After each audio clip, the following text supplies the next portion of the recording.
This edition of the Ridley Report is brought to you by WeUseCoins.com.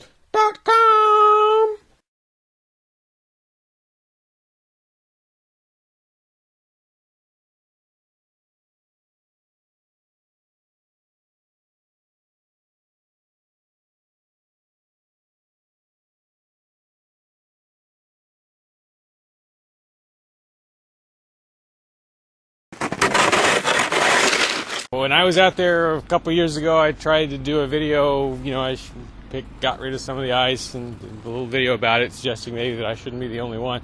I don't think anyone even paid any attention, unless I'm missing something.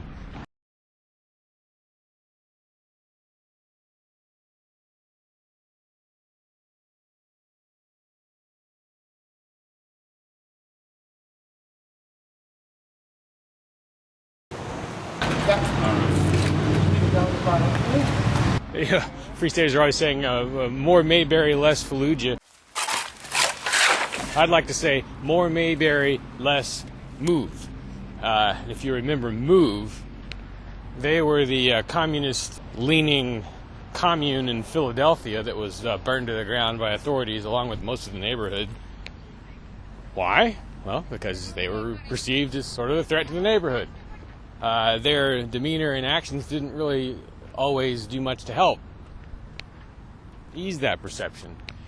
Initiation of property tax resistance. Simply put, I bought this land here under the impression that I own it. It should be accompanied by and thus associated with some sort of improvement to the neighborhood.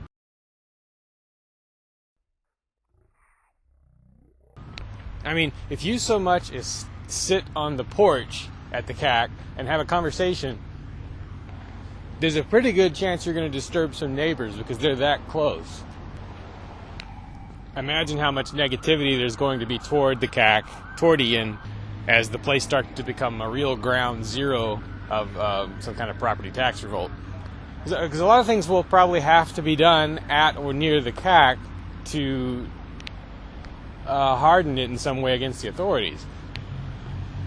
Once that 3-year mark is crossed and the place can be seized, there's going to have to be quite a few people there at all times so that when they come for it, the maximum stink can be raised. But again, it's in such a residential neighborhood that the stink is going to be a double-edged sword.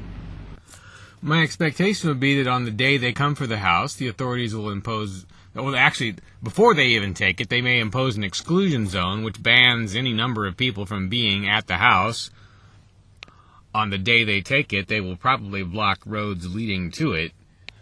The way you handle that, maybe, would be to create scenes of some sort at each of the roadblocks, or to occupy some piece of town property in response, peaceably, expecting to be dragged out of there.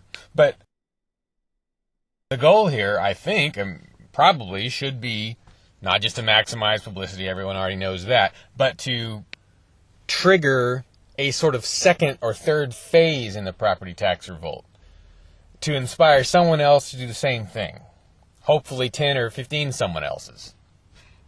Now, if Ian and company have set different goals, fine. But what exactly are the goals? I mean, there should be clearly defined objectives.